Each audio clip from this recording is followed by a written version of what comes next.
So, hello and yes, welcome back to another video, guys. Now you notice, trying to look a bit sharp today. That's because this is probably the most exciting video I've done here on the channel yet. I'm talking about my least to best films of 2018. 2018 for me was a fantastic year for films. I got an unlimited card for my Cineworld, so I've been able to go a lot. I've seen 41 films this year, guys. It's been a lot.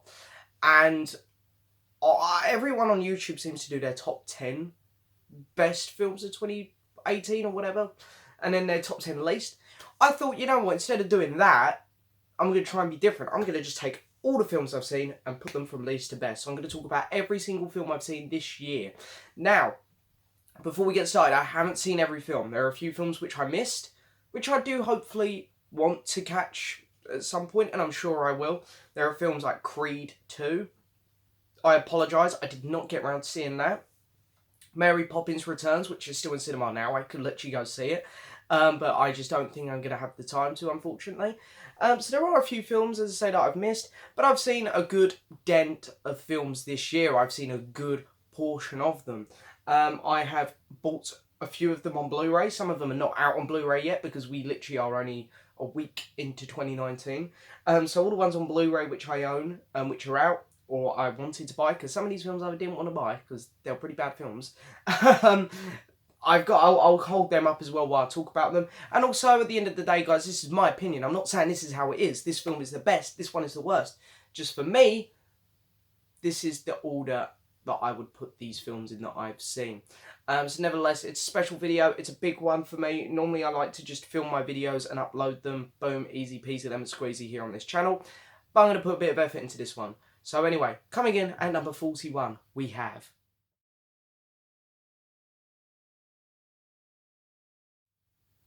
So that's right, number 41 is Pacific Rim Uprising. This was a terrible film, absolutely terrible. I was not a fan of the first one, but it had redeeming qualities about it. The redeeming qualities about it were there were giant robots fighting giant aliens, and it was awesome. However, in this film, we had to wait ages to get that, and then we had giant robots fighting giant robots. It was almost like watching a Transformers film, which is not what I went for. And then when the aliens do pop up, it's just free, and they combine into one, and it's very unsatisfying. The story plot is just dreadful. The acting is appalling. There's not really much going for this film, and I feel terrible for John Boyega, because I think he's fantastic. But nevertheless, Pacific Rim Uprising takes my spot for my least favourite film in 2018, purely because there is nothing interesting about it.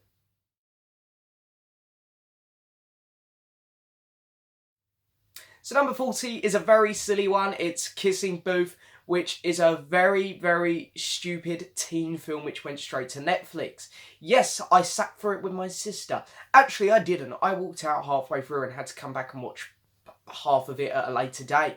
It was that bad. But the reason I put it above Pacific Rim, because really, you know, I would probably rather watch Pacific Rim because they're giant robots at the end of the day. The reason I put it above that is because there's redeeming qualities about it. It's so bad, it's funny. I can laugh at this. It's terrible. It's worse. The acting is worse. The story is worse, but it's funny bad. I will find it more entertaining to watch this film. So, Kissing Booth, yeah. We've stuck this one on the list.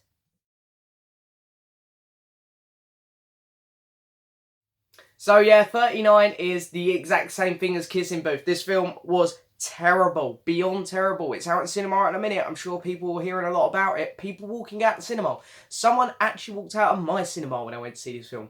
Holmes and Watson is appalling. But again, it's funny bad. There are bits where you just kind of go... and you laugh at it. It's terrible. The story makes no sense. It's set in the 1800s, and the Titanic shows up. There is no logic behind anything that happens in this film. There's a lot of great actors wasted in it, like Ralph Fiennes. I'm a huge fan of him. I was pretty excited to see him in it, and he was wasted. Will Ferrell and John C. Reilly, and especially John C. Reilly, I think he's a fantastic actor, but they both keep on slipping in and out of their accents. It's like neither of them cared about this film. And again, it's a mess. It's a mess. And for a comedy film, it's pretty hard to make a comedy film a mess, because comedy films actually have a lot more simple structures. but somehow they managed to mess it up. Good job, Will Ferrell.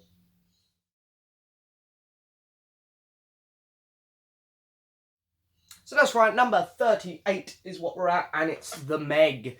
Now, some people stuck up for The Meg and said, come on, what do you expect? And again, I agree, I wasn't expecting to get a masterpiece. I just was really looking forward to seeing a giant shark eat people. I think the shark killed a total of maybe 4 or 5 people in this, and the shark is barely in it. Which is why it's so low for me. I didn't go to watch humans have this really long debate about what this creature could be, and then finally figuring out it's a Meg, and then right at the end, the Megalodon starts attacking and killing people. The shark is barely in it.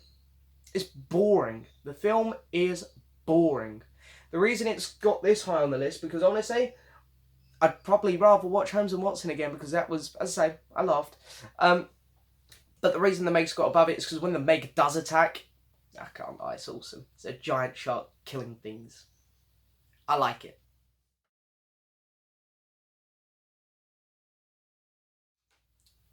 So then, number 37 I do own on Blu-ray, and that is, of course, The Maze Runner, The Death Cure. This is the last instalment of the Maze Runner films. Thank God. The first one was okay, the second one was okay. I didn't like the third one much, though. I mean, it was okay. This is an okay film. I think this is when we get to the point where I can tolerate these films, because it was still okay to watch.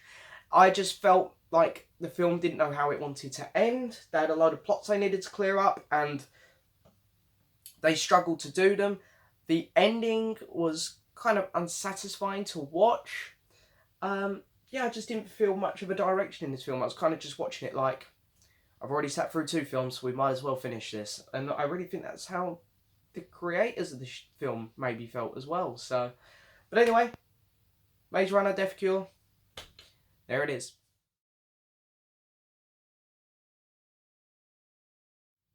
So then number 36 takes my spot for most disappointing film of the year. That's right, The Predator.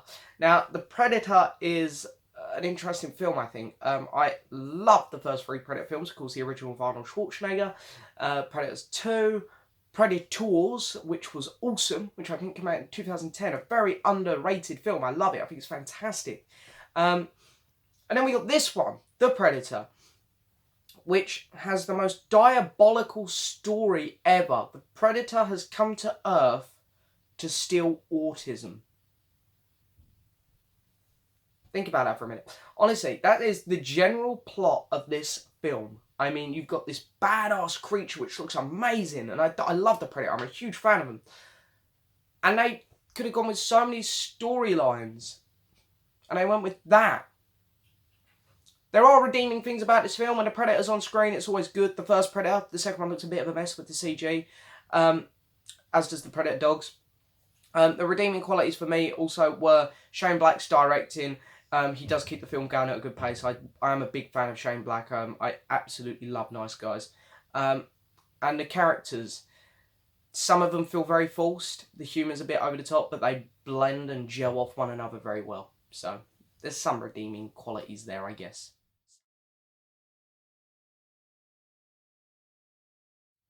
So yeah, 35, Christmas Chronicles. I don't really know what to say about it, to be honest. It's fun, it's stupid, it's a Christmas film. What more would you expect? Kurt Russell, I love you, man.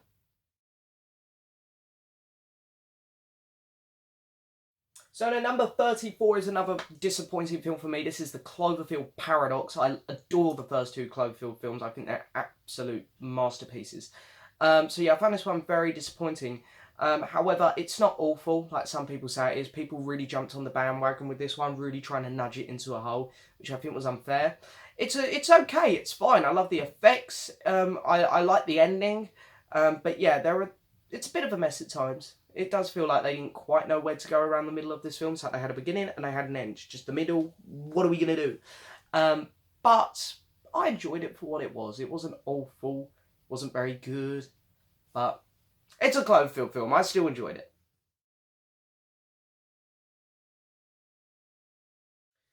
Number 33 is The Commuter, the latest Liam Neeson badass action-packed thrill ride. Yeah, this film would actually probably be a lot higher if I hadn't seen Liam Neeson already do this about 10 times in the last 5 years. It is non-stop on a train. I heard people saying this when the film was coming out. I watched it and went, yep, you're right, it is non-stop on a train. However, it's entertaining. Liam Neeson is a fantastic lead as always. He's a fantastic actor. Just watching him is enough to make this film not be too low down in the list. But at the end of the day, it's something that we've all seen many times, and I think that is literally the film's downfall.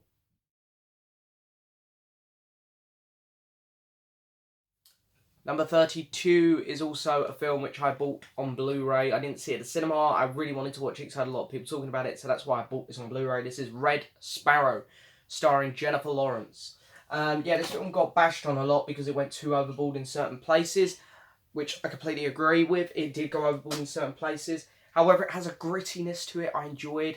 The Red Sparrow spy organisation is a very interesting thing. I really like where they went with some aspects of the film. It did drag in certain spots, which was a shame. I feel like the film had areas where it definitely could have been improved and actually made a lot better.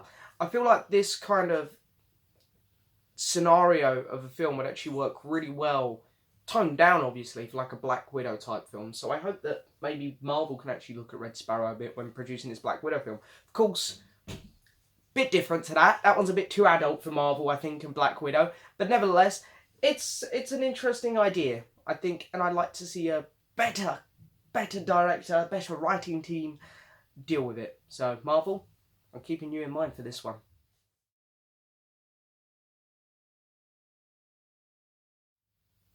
Number 31 is without a doubt one of the most successful films to come out this year, The Grinch. This is Illumination Animation's entry into this year. I'm not a fan of Illumination Animation. I wasn't planning on going to see this. However, me and my friend went to see Ralph Breaks the Internet and I booked tickets and we turned up a week early. My bad. So we were standing at the cinema like, well, we should probably see a film, and we decided to go see The Grinch. Nevertheless, The Grinch, there was a redeeming quality about it. Benedict Cumberbatch's voicing The Grinch. So, very cool. I, of course, enjoy Benedict Cumberbatch. He's a good actor. Very good actor. But yeah, this is a made-for-TV film. Well, that's what it should have been. There's not much going on here. It's not enough. This is based on a short book. You can even tell this with the Jim Carrey version. Apologies to fans of that one. That there's not enough there for an hour and a half long film. They've tried before. They're trying again. The Jim Carrey one they got away with. It was entertaining.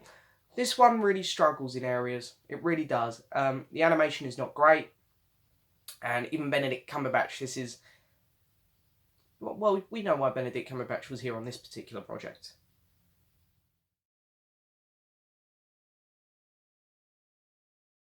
Number 30 is another animated film. This is one which went very under the radar, Next Gen.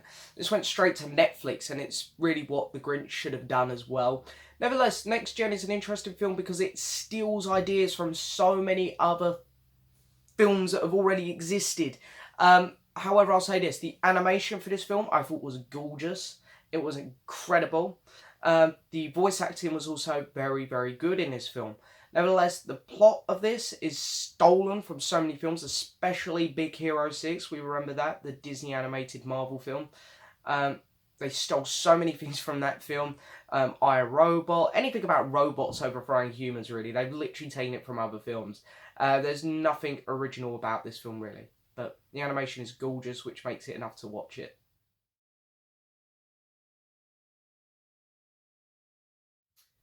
So then out of the 30s, yep, 29 do own this one. This is Rampage. This is one of Dwayne Johnson's 2 films of the year. I didn't see his other one, Skyscraper. I heard it was terrible. But I did go to see this one because I'm a big fan of giant monsters destroying shit. I cannot wait for Godzilla King of the Monsters. I cannot wait for that film. But nevertheless, we got this year. Rampage, based off of the 1980s video game. It was dumb. Half of it made no sense. The acting was okay. You know, Dwayne Johnson was Dwayne Johnson. Jeffrey Dean Morgan was Negan. But the monsters looked awesome. They looked amazing. And when they were fighting each other and walking around the city and destroying stuff, it was great. I had a blast.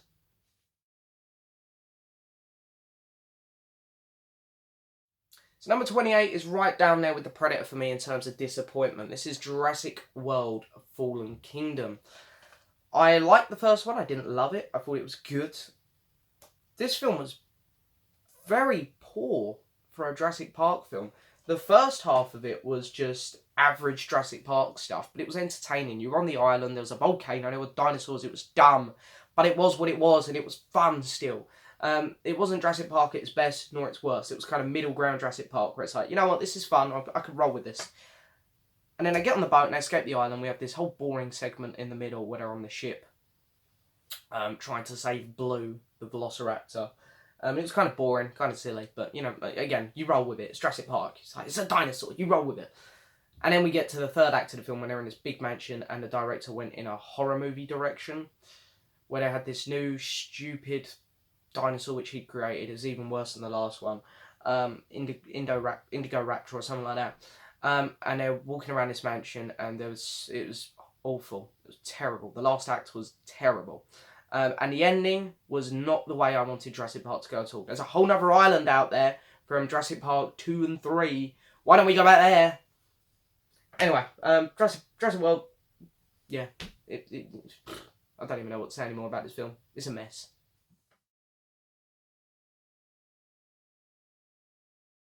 So then I also own this film on Blu-ray as well. This was a fun film. This is Tomb Raider.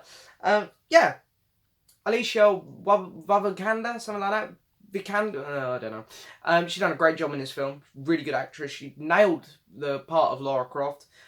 You know, this film is what it is. Don't expect no masterpieces. Just go in it expecting a fun, over-the-top adventure. And it's just like a female Indiana Jones almost. I enjoyed it. It was fun. It's not great. It was just fun. Mindless fun. So yeah. It's fun.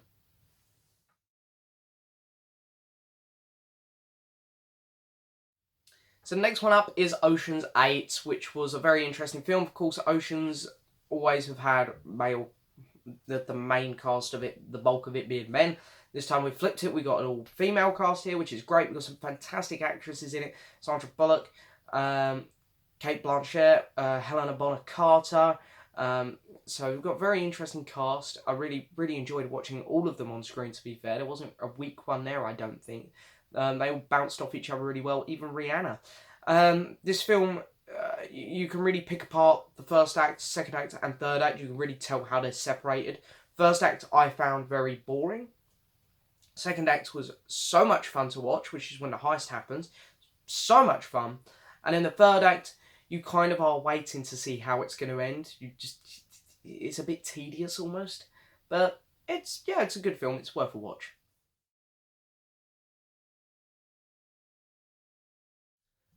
One of the biggest surprises this year, Venom, coming in at number 25 for me. Venom was a film which I expected to not be very good, and I expected not to like.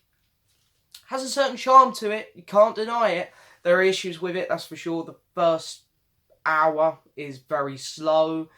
You really have to stick with it, and if you're not a fan of Tom Hardy, I can't blame you for dropping off. Personally, I love Tom Hardy, so I was sticking with this. The second half of the film was very entertaining, I found. There's some huge plot points in it which make no sense. There's a couple things which are almost a bit cringy. But nevertheless, it's good. 90% of the time, the CGI is very good as well. I really liked Venom's look. I know some people have been really griping on that. Personally, I thought it was alright.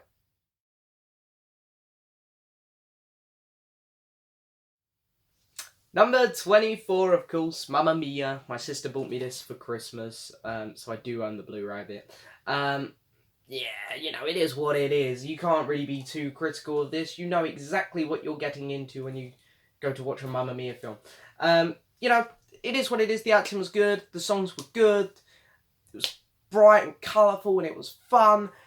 The only issue I have is I've grown up with the first film. I remember it coming out. I really enjoyed the first film for what it is. This film kind of shits on the first one a bit in terms of the order of when Donna met the boyfriends. They completely get that wrong. There are bits that are missed, like when Harry gives Donna his guitar, that doesn't even get mentioned in this one. So it's just things which I felt like this film got a bit lazy with. But at the end of the day, it's Mamma Mia. It's fun. It's Mamma Mia. It's ABBA. I mean, it's ABBA at the cinema. How can you complain?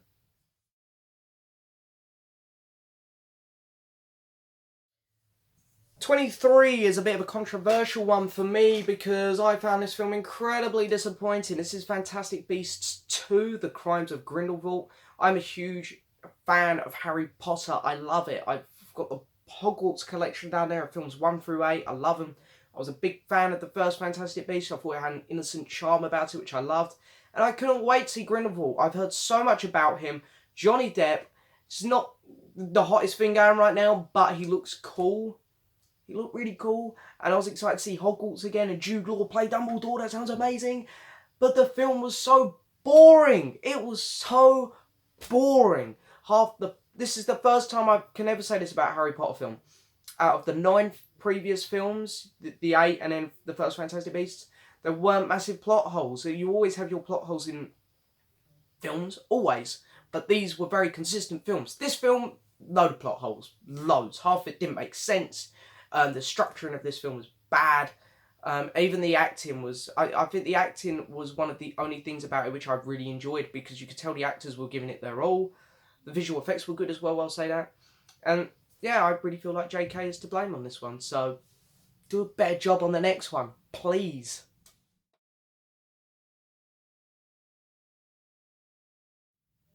Another straight to Netflix film here, Mowgli, The Legend of the Jungle. Really enjoyed it.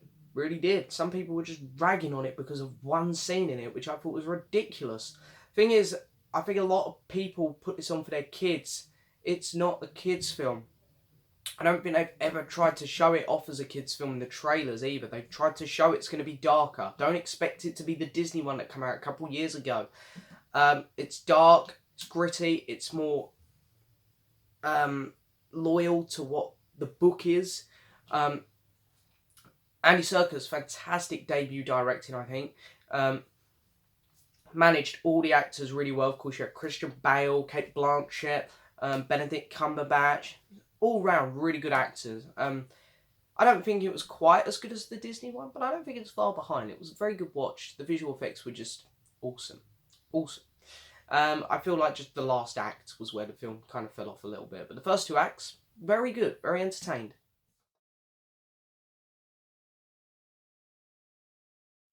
Number 21 is Wes Anderson's entry of the year. This is Isles of Dogs. I love Wes Anderson. His last film, Grand Budapest Hotel from 2014, got my number 1 film of the year. So I was very excited to see another film from him. This one, not quite as good, obviously, as it's only hit number 21. You know, it's 20 spots down from his last film. That's purely because I feel like this film dragged a lot. There were issues between the characters speaking in Japan and then going over to the dogs who were then speaking in English. I felt like there was a huge gap there. And going from the Trash Island, to Japan, Tokyo, there was a lot of problems with that. The voice acting was great from everyone. And of course, the visuals were just amazing. It's a beautiful looking film. But Isles of Dogs, it's a good film. Bit messy, but it's a good film.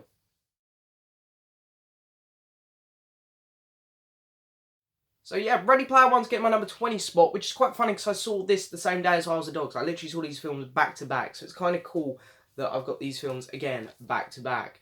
I know it's technically not really quite as good as Isles of Dogs, but I had a lot more fun with this film. I saw Mechagodzilla fighting the Iron Giant. What? So anyway, Spielberg, you know, what a film. Really good. It seems Spielberg every now and then wants to do a fun film. His last one, the BFG, wasn't quite good. Too good. So he made up for it with this film. Yeah, there's plot holes in it, but I think it's got an innocent charm about it, which you don't get from many films nowadays, in terms of original stories and whatnot. I mean, obviously it's based off a book, but, you know, we haven't seen a film like this before. The acting was good. It just flowed really well. The film just flowed really well. The pacing was fantastic. Also, had a really good score.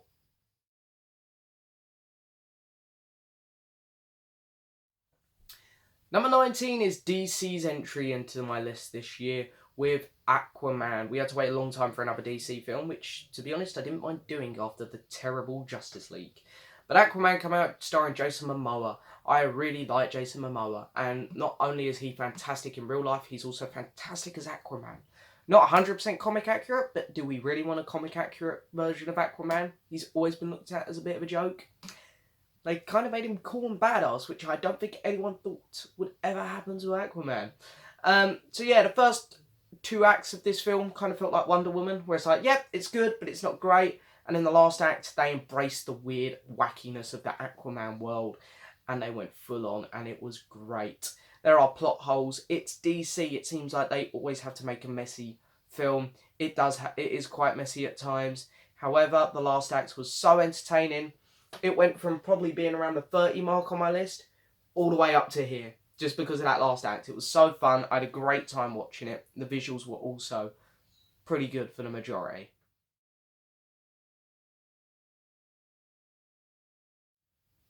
So number 18 is going to Ant-Man and the Wasp. Now, on first watch, I didn't love this. It was actually a lot lower on my list.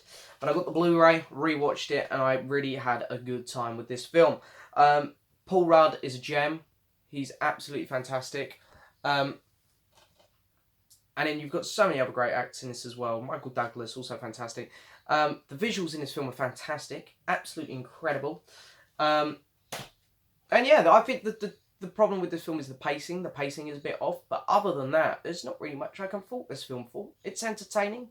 It's Marvel. It's good.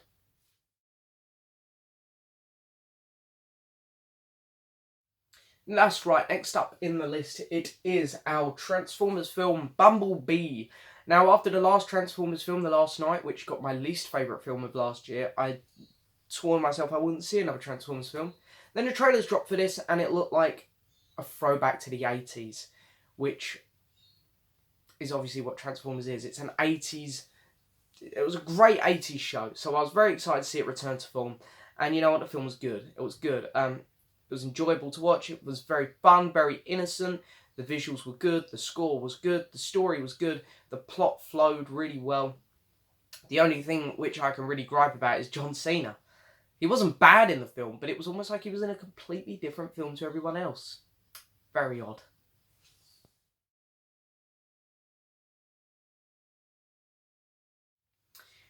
Number 16 is going to Sicario 2. This one does have a title, Soldado, something like that. I can't pronounce it. I don't speak Spanish. Nevertheless, this is starring Josh Brolin. What a fantastic year for him it's been. This is the first of 3 big releases he had this year, and we will see the other 2 in a minute. And of course, Benicio del Toro, who... Benicio. Not Benicio, I apologise. Yeah... It's a great film, it really is, very entertaining. It really opens your eyes about what can actually be going on out there in the world. Some people didn't like it. You know what, it wasn't as good as the first one, obviously, which had Emily Blunt in. But I found it entertaining. I found myself on the edge of my seat a lot, which is what I want films to do. It was gritty, and I liked that.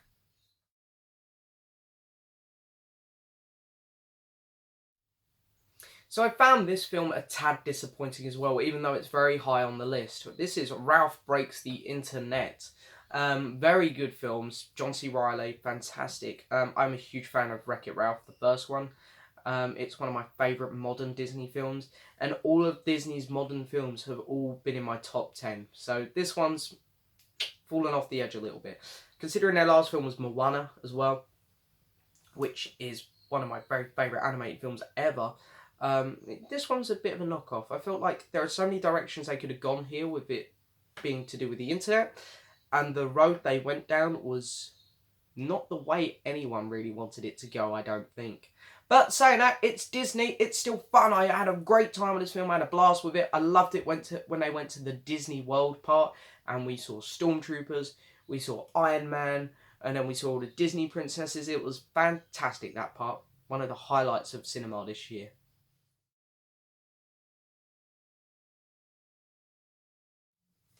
So that's right, coming in at number 14, we have Black Panther, another Marvel film. People bloody love this film. They love it. It's fantastic. It's great. I never thought that out of all the Marvel films, this would be one of the ones to reach new heights. It's fantastic because Black Panther is such a unique character. I think everyone was a bit sceptical of how he would be received, but he was received so well, which is fantastic. The film has so much going for it. The first 2 acts are highly entertaining. The last act is quite messy, I'm not going to lie. There are issues with this film, which some people won't admit. But nevertheless, it's very good. Chadwick Boseman does a very good job. Andy Serkis, incredible in it, absolutely incredible. Yeah, it was a very entertaining film. I'm also going to say the score and the costumes were 10 out of 10.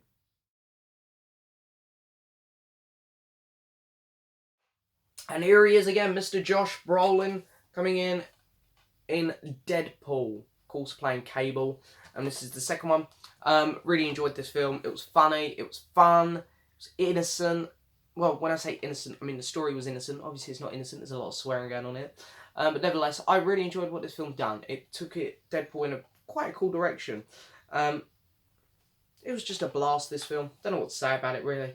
There's not much I can critique about it, because it was fun. It was just fun and made me laugh, which is just what I want that film to do. So, good job, Deadpool.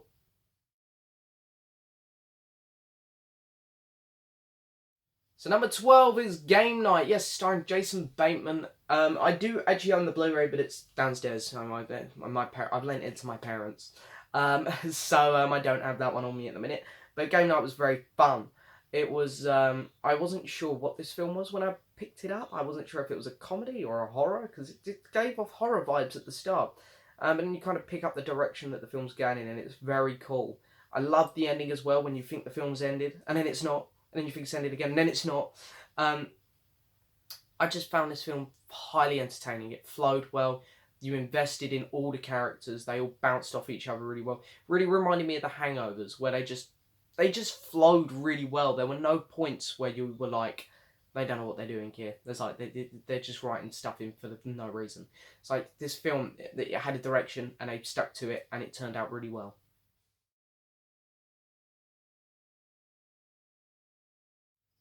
Just missing out my top 10. Coming in at number 11 is BlacKkKlansman. This was a great film. Denzel Washington's son, you know, this is one of the first films I think I've seen him in, and he done a fantastic, absolutely incredible job. Unbelievable job. What an actor. And Adam Driver. I've been saying this ever since I saw The Last Jedi, but he is a fantastic actor. He is absolutely incredible. He showed it so much in The Last Jedi's Kylo Ren, and he shows it so much again here in BlacKkKlansman. He needs to be up for some awards, because he is really one of the best actors going right now, I think. But nevertheless, this was such a fun film to watch. They actually put humour in it for such a dark story, considering it's real. This was a true story. For it being such a dark story, the humour was good. You invest in everything that's going on here, and you really are rooting, of course, for these two characters to succeed, because of the dirty, disgusting way that people were being treated back then. So this was a great film. Absolutely fantastic film.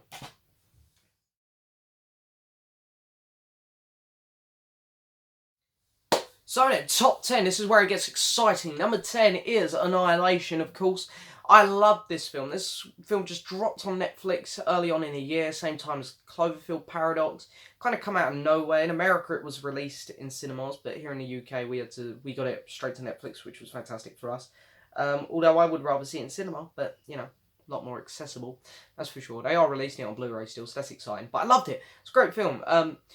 Natalie Portman, of course, starring in it. A few other big actresses in it as well, like Tessa Thompson. Oscar Isaacs was in it as well, even though he's not an actress, he's an actor. But yeah, this film was bright, colourful. It created this world unlike anything I've ever seen in a cinema before. To get original, unique ideas nowadays for films is so much harder. And this film done it. Incredible. The story was fantastic, I thought. The acting was unbelievably good. It was just the last act, which got a little bit messy again. And I would say messy in terms of story and the structuring of the film. But it was a good time. Very, very good film. Probably the most unique film to come out this year, alongside my number 5, which we'll get to in a minute.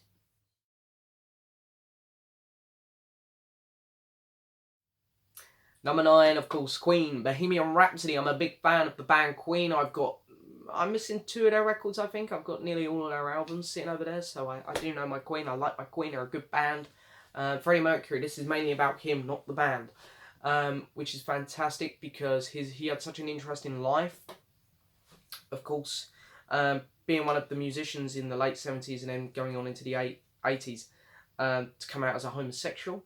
Alongside, you know, it was a big thing back then. You had Elton John as well, and of course we're getting a biopic of him soon, which I can't wait for. Rocket Man looks fantastic. Sorry, little plug for that there. Yeah, it's a fascinating film. It really is. I felt like it was directed superbly. It was acted incredibly. The recreation of some of the songs in some scenes was absolutely fantastic. You know, it was incredible. The Live Aid bit at the end was unbelievably good. Unbelievably good. It was fantastic. The film got a bit bogged down in certain spots. Very rare, and it was for very small timing. The only issue which I could pick up with this film is it wasn't historically accurate in certain points. And when I say that, I mean it's very few bits. But they've done a very good job with this film. I enjoyed it a lot.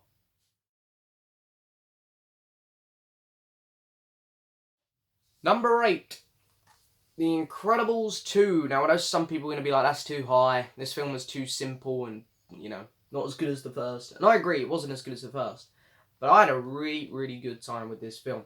I'm not one of those people who've been saying, I need an Incredibles 2 film. I generally wasn't. You know, I like Pixar to do more original things like Coco. Because Coco, I think I would put as my second favourite film from last year. So I always prefer it when Pixar try original stuff. I'm nervous for Toy Story 4. But anyway, this film flowed well. I like the fact that it took the characters that had a more background spot. You know, obviously Elastigirl and Violet were kind of more secondary to Mr. Incredible and Dash in the first film. So this time they kind of flipped it around, which I loved. Mrs. Incredible, Elastigirl was very fun to watch on the screen. Violet was incredible. She was so funny. I really, really connected with her character because she's like maybe the only one who I didn't connect with too much in the first film. Whereas this film, I felt like I connected with her more than any other character. So I thought they'd done a fantastic job with her. Jack, of course, was hilarious. He's adorable. I love him so much. He's incredible. And Mr. Incredible, knocked it out of the park. Yeah, it was a fun film. It was predictable at times, but fun. I had a good time with it.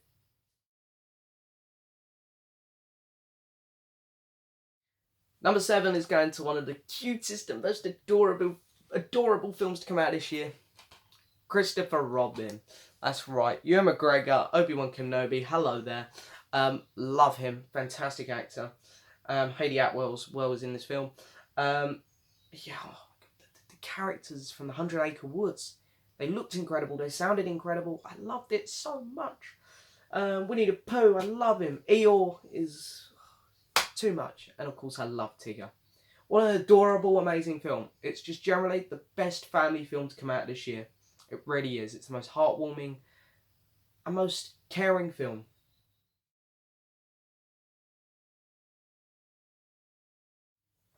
So number 6 is where my personal biasness comes in. Star Wars. This is Solo. Yeah, people weren't over the moon with this film. This is probably going to be the most controversial film I put in this list because a lot of people, I think, would put this lower. Some people are saying it's one of the worst films to come out this year, in fact, which I think is total rubbish. It's not that bad. I know it's a weaker Star Wars film, I'll fully admit that, but it's not a bad film. I thought this was very entertaining, considering the mess they had behind the scenes on this. Nevertheless, the guy who they got playing Han Solo in this one, Alden Edgerton or something like that, I can't pronounce his surname, I'm awful, I apologise. He done a fantastic job as Han. And then who else we got? Anyway, Donald Glover, of course, done a fantastic job as Lando. Emilia Clarke, this is the best performance I've seen her give outside of Game of Thrones. Woody Harrelson was good. Paul Bettany was great. He soaked up every scene he was in. This film flowed well. It really did. Considering it was directed by two different... Well, of course, there's Double Team. And then, of course, Ron Howard. You know, I think it actually holds up a lot better than more than half the films I've talked about today in terms of continuity and structure. Considering it's directed by 3 people, basically. Yeah, it was a good film. I don't know why people have been so harsh on it. I think I know why.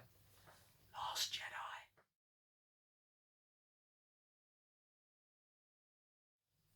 So yes, top 5, here we go. And as I said earlier, I think this film is super unique as well, alongside Annihilation. This is A Quiet Place, starring Emily Blunt, and of course directed by her husband, John Krasinski.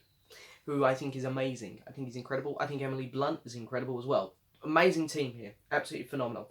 This film was mind-blowingly good.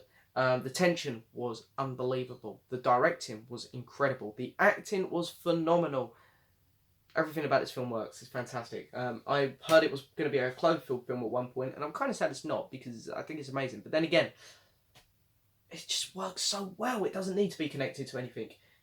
Top film. Love it.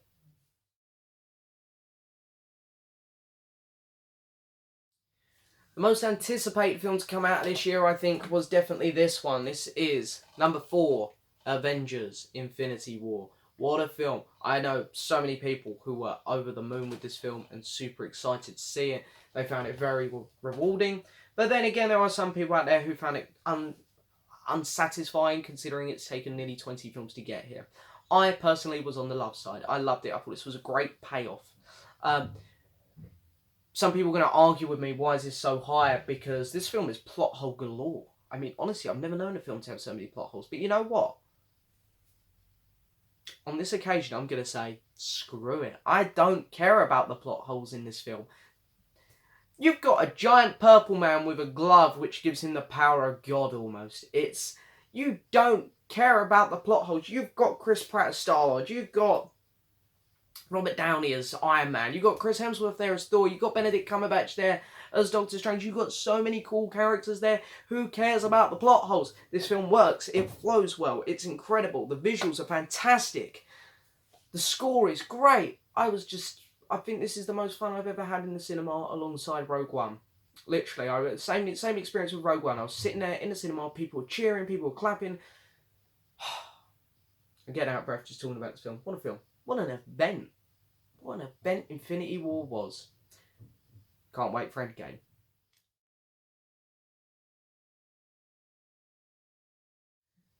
So that's right, my number 3 is Spider-Man Into the SpiderVerse. This was a huge surprise for me. I would hands down say this is my favourite Spider-Man film now. It was Homecoming, but I'll probably say this is better now for me personally. I found the story just so engaging and so well written. If you are unfamiliar with the other Spider-Man, I was unfamiliar with a couple of them. Don't worry, this film explains them perfectly. There's no need to be nervous going into this film. The animation was beyond beautiful. Beyond beautiful. It's fantastic. It was just such a fun, engaging film. I loved it. The voice acting, also 10 out of 10. I liked it.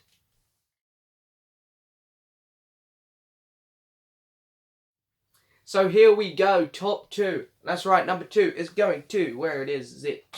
Mission Impossible Fallout. How do these films keep getting better? I don't understand. I just don't get it. These films shouldn't be getting better, but they are. Yes, I adored it. The acting was amazing. The action sequences, you get so invested in them, you really feel like you're there. It's quite incredible. The story was just genius. I loved it.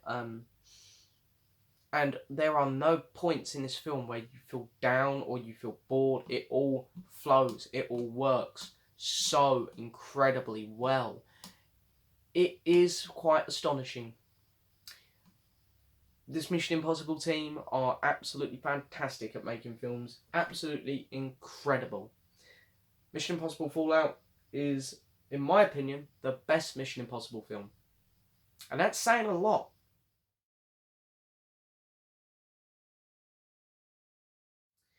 And number 1, my favourite film of 2018 is A Star Is Born. Yes, that's quite an achievement out of all the films I've seen this year. Bradley Cooper's directing debut. Incredible, honestly. And not only has he directed the film, he wrote the film. I know that there have been other versions of this film, so he did have a basis to go off, but nevertheless he's, changed it and adapted it just for his story, his version. His acting, of course, is fantastic. His voice, his singing is unbelievably good. His guitar playing as well. And Lady Gaga, amazing actress. Honestly, fantastic acting in it. And of course, we all know her voice is good. And what I love about it is Bradley Cooper can keep up with her in terms of singing. And she can keep up with Bradley Cooper in terms of acting. The combo was fantastic. The directing, unbelievable. The pacing of the film is fantastic. This film made me so happy at times and broke my heart at other times. There's not many films that can do that. This film had legs, it had balls, it had everything. This film was a pure 10 out of 10. Unbelievable film. I really can't think of a film that deserves the #1 spot more than this to come out of 2018. But nevertheless, that is it for this video, guys. What a marathon video. I really hope you've enjoyed it. I've been really excited to make this video all year long. I've been preparing my list all year. Every time I see a film, I'll just add it on. And I'm super excited because I'll be able to start the 2019 one soon. So, it's fun times. But nevertheless, that is it for this video, guys. Finally, I hope you've enjoyed it. Please hit that subscribe button, like the video, leave a message, and I will see you guys next time for another video. Bye-bye.